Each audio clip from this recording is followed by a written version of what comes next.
right, I'm going to try to show you one of the hidden messages in the Zodiac Killer's 13 character cipher. And it's a picture. It's a picture. It's a picture message.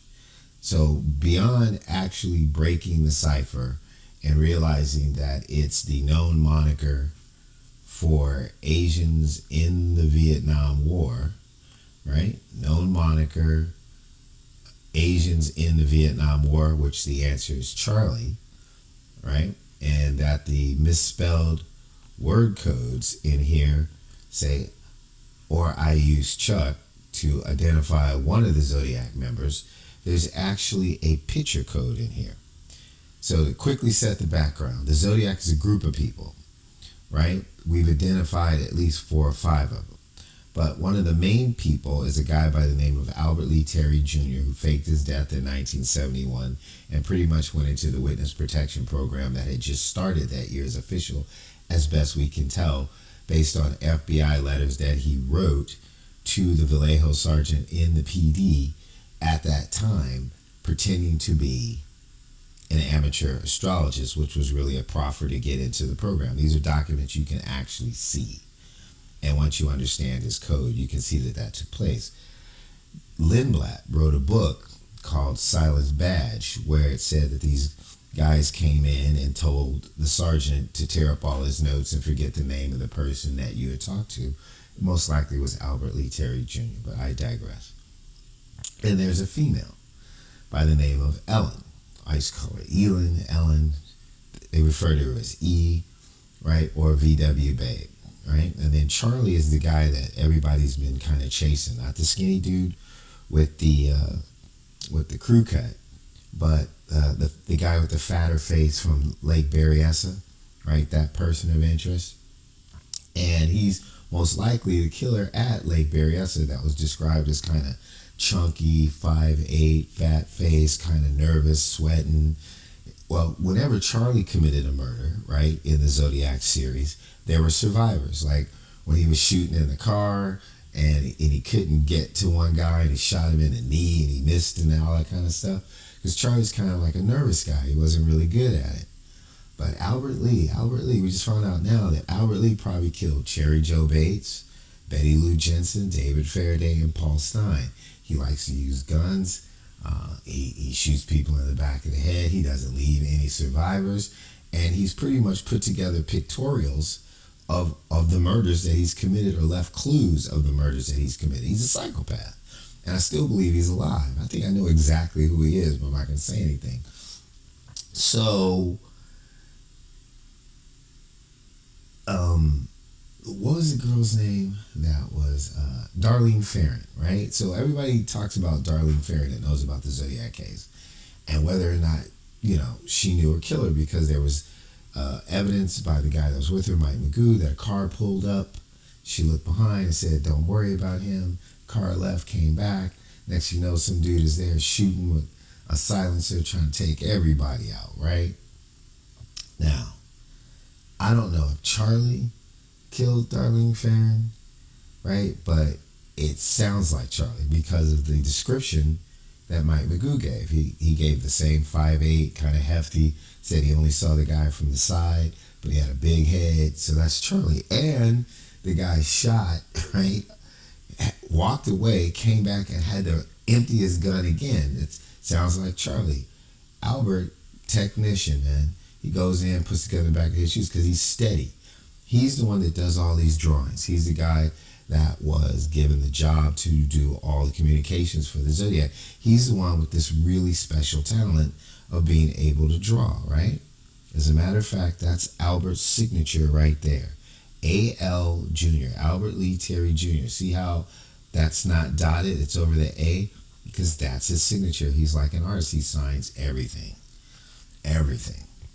Right? So all this is code. So there was evidence that after the Darlene Ferrin murder, that the police asked her sister, who's her best friends? And she said the blonde at the Waffle House and a guy by the name of Lee, who always comes and brings her presents when he comes back from Tijuana, right? But they never found the Lee. They thought that the Lee was the owner, whose last name was Lee. And all the other Zodiac experts and fools think it's Leigh Allen, but no one ever really called him Lee. They just forced that in there. But Albert Lee Terry Jr. is a junior. The seniors are usually known by their first name and the juniors by their middle name. I know because my play brother Glenn's real name was Frank and his dad's name was Frank, so I know how that works. So that's the Lee. And we found out that Albert Lee Terry Jr. must have been stationed somewhere down in San Diego, which is a hop, skip, and a jump down to Tijuana. And that was now how we made that connection, because through the Cherry Joe Bates information, we found coding that gave us a representation of the NAS Beach, North Beach, or the Naval Air Station North Beach down in San Diego was a part of the Cherry Joe Bates situation. So, all that being said, there was a phone call to the babysitters of Darlene Ferrin while she was at 4th of July contest with her sisters, and the lady didn't identify herself, and she said, please tell Darlene to go to the Waffle House before she gets home, right? Darlene got the message, didn't ask who it was. That's what the babysitter said. She was very comfortable with it. She actually went to the Waffle House. During all the interviews, they said to her sister, who did you guys talk to? She said she only talked to the girls who worked there, and not one of them said that they were the ones who called. We believe that that was Ellen, the female member of the Zodiac. So here's this group of people: Albert Lee Terry Jr., right? Charles Lech, and his girl Ellen, right? Now, in coding in the Z340 and the Z408, there is very detailed information about all these people being sexually involved with each other in what would be illegal sexual partnerships in some aspects with other military officials that they were using to extract demands, using those letters as extortion letters. Now, that's a whole nother story, but I just want you to kind of get a picture of these people, right? So you've got two psychopathic killers, right? A woman who seems to have control over these people. They have a political agenda. They're using military code to fight back against the system for things they feel they've been wronged about, which they were probably right about, but didn't really need to use murder to do it. For some reason, they're so crazy that this is the thing that they thought was the best thing to do in order to get their message across. And it looks like Cherry Joe Bates, who was cut by the throat, bled out, right? Choked till she was blue in the face. There is coding, picture coding like this in the Cherry Joe Bates letters that went to the police, her dad, and the press that show exactly that was what happened to her.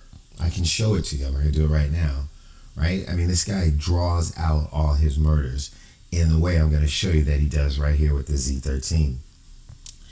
And that was 2 years before they put this other plan into action, right? So there's other people involved, but I can't connect them to the murder, and that's the murders. That's why I don't really talk about them. But this was a whole big plan. It was this big fight between naval intelligence and the CIA. But these were the core people that were put together in the San Francisco, California, in the Bay Area, and in San Diego to somehow move forward this extortion plan that included these murders. But they're nuts, right? And what we forget is that crazy people that do crazy things are still just people, right? Like, Jeffrey Dahmer and Manson and all these people are actually real people. And that's why when you catch them, you want to talk to them, because you want to figure out what went wrong, what popped in their head to make normal people. And they're so psychopathic, right, that the murders that they commit are like the smallest things in their life, right? Taking somebody's life is easy, but they get mad about all the rest of the stuff. Like the guy in New York who was shooting everybody because the dog wouldn't shut up. You can't make this stuff up, right? So it looks like to me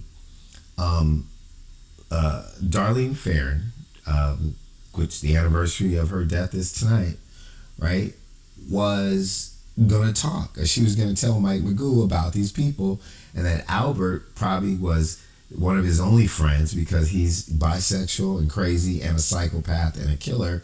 He needs someone to talk to. He's telling Darlene all about this group, trying to feel normal because he can't have Ellen because Ellen actually likes Charlie, and Albert thinks Charlie is a slug because he's doing all the work. He's the intelligent guy. He has all the talent. He doesn't leave, people alive. And he's wondering why the beautiful Ellen, she was really beautiful too in her day. We have seen her on video. She's at a Zodiac event captured on an ABC camera, wants the slug. Girls, that's how girls are. They want the guy with the broken wing so they can fix him. So there's this intense jealousy going back and forth because Charlie and Albert are also lovers according to the codes, right? Just to give you the total picture, right? We're getting there, right? And I'm going to show you how this works out. And then there's a guy at NAS Alameda, which was their base, whose name is H.M. Love. And he is a technician in the RVAH-1 photo reconnaissance area of the USS Enterprise, where they're stealing, right, United States intelligence photographs of reconnaissance being taken from a vigilante airplane technology that's being tested in San Francisco to beam real live pictures via satellite wartime to show locations of submarines and boats, which in the 60s was new. So he's stealing, right, the negatives and stuff and giving them to Albert. He's embedding them in the Zodiac codes, and they're extracting these images, and God knows what they're doing with it. So now that you've got all that together, we've got Albert, we've got H.M. Love, we've got Ellen and Charlie, right? So we believe that Ellen told Charlie to kill Darlene because she was about to talk. They set her up. Albert didn't know, and that broke the bond between the group, and Albert from that point on was on a revenge tour. So the Z13 cipher actually is the name of Charlie. That's one of the killers, but Charlie didn't write it. Albert did, because he's trying to out Charlie to get him busted, and then he was probably going to take a deal for immunity and testify against them to let them know that that is what was about to go down, right? And how he felt about this situation with Darlene is how we get the my name is letter and cipher. So here is the entire letter, right? We've gone through it. This is my name, blah, blah, blah, blah, blah. We know what all the experts have tried to tell you about that. It's not crackable, or it's a substitution transposition, and even if it's plain text, there's so many names, you can't figure it out. All a bunch of crap, because these people just don't know what the hell they're talking about. And the ones that do aren't talking because it's been a cover-up for over 58 or 59 years now, right? But I'm going to bring you in here as we get to the end on the inside. So this is actually a picture message as well as a cipher. So what you see right here, that's a hockey player. That is a hockey player. That's a hockey stick. He's on his skates. He's got his helmet on. That is a hockey player. That is Albert Lee Terry Jr. telling these idiots that the gloves are off. Okay, this is a fight. If it wasn't so tragic, it'd be funny. That is what that is. That is a hockey player, all right? This, I'm not exactly sure. I believe that it could be the docks at NAS Alameda, all right? But I do know that NK, right? It was NK or K, I believe it's NK, was the tail designation for the vigilante aircraft used by RVAH-1, which is the reconnaissance team that manned the photographic aerial reconnaissance for the United States Navy aboard the USS Enterprise CDN 65 at NAS Alameda. Now, so you see this K and how he connects it to this part right here? That is the unique configuration at NAS Alameda. That's their code to show that for their airfield because of the topography. So this is like the little water that goes behind it, and then this is how the airfield is. But then it's also used for the NK for the tail wing of the Vigilante, of which H.M. Love is the technician that works there. That's a Zodiac that's sending them the information. So, to show you even more, you see this right here? That's a photography rig, right? When you're on the plane, that's what it looks like. So the lens is at the bottom. This is a camera, right? And in here is a technician. If you look closely, I mean, this is best I could do. There's a guy crouched down, right? So that's how they do it on the plane. There's a guy in the plane. He's crouched down. He's manning this camera, and he's taking the pictures, right? So he's saying gloves are off. Over at NAS Alameda on the Vigilante NK HM Love Tech. Hey man, you're blind, right? This is a picture of him with his eyes not showing. He's saying, man, you're blind, right? So this is a guy in there. That's a camera. This is saying to him, you're blind. You don't see what's going on, right? And the gloves are off. So you're either with me or against me. That's what he's telling him. This right here is Ellen and Albert. One's going that way and one's going that way. He's saying, we're done, right? I'm breaking the bond right here. See, this is over, right? This is a blood feud that's dripping blood. He's like, this is done. This right here, this symbol, that's a circle. These are squares. It's called squaring the circle. Mathematically speaking, squaring the circle has long been a metaphoric symbol for trying to do something that's impossible. So he's saying, I've dropped anchor. And this N is actually Zodiac. I've dropped anchor on the Zodiac. My position is clear. We're separating. This is now a blood feud. He's telling the technician over at NAS Alameda, NK, HM Love, dude, wake up and see the roses. These people are not your friends, right? And that this is not going to change, because if you're trying to change my mind after killing my girl without telling me and setting her up, really, I'm going to set you up. You're trying to square the circle. I've dropped anchor. That's the end of my position on Zodiac. And then you see this right here? That's a wig. That's Charlie's fat face in a dress, right? So he's calling Charlie, right? Forgive me, but this is how it is. He's calling Charlie a trans-dressing, blah, blah, blah, blah, blah, son of a something, right? And then that's Ellen, right? And that's a chain, and that's Charlie right there, BITCH on Ellen's chain. That's what this is. This is the gauntlet.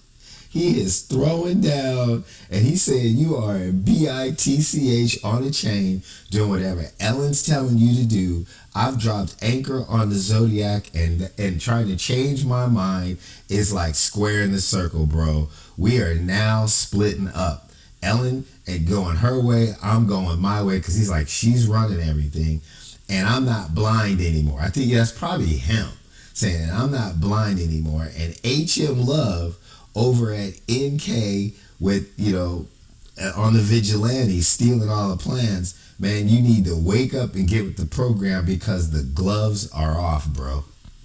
That is what this truly, truly means, right? And let me see if I can find one more thing just to prove to you that I'm telling the truth about most of this, right? Okay, so NK Vigilante USS Enterprise RVAH-1. Bingo. There it is. See, the NK And that's the North American RA5C Vigilante for RVAH1. Not making it up at all. Let me close that out real quick. And let me try one more thing just so you know that I'm giving it to you straight. Google Maps. Let's go in. Let's do NAS Alameda. Boom. Give the correct layers. Pull that back. Let's pull back a little bit.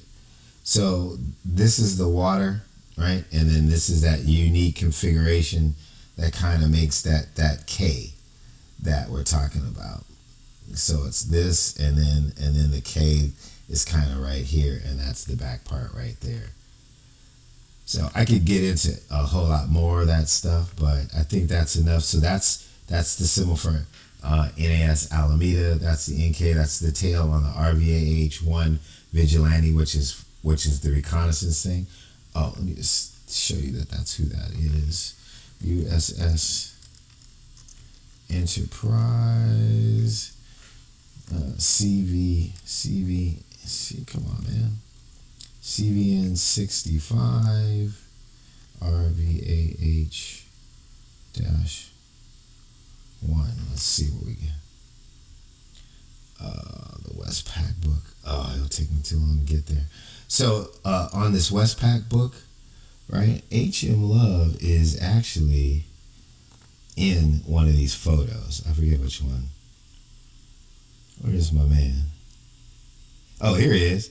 Right there. H.M. Love. There's your guy, right? And they are RVAH1 on the USS Enterprise cruise book. So that's what's really going on here, right? So we know who these people are. We know what was going on. There are a couple of people still alive. This is a great tragedy. But at the end of the day, psychopathic killers are just like us. They get in the fights, they get mad, they hate each other. Except these people were communicating in public and terrorizing a complete community and society. And for like 60 years, on the anniversary of Darlene Ferrin's death, at least you get to know a little bit more about the truth.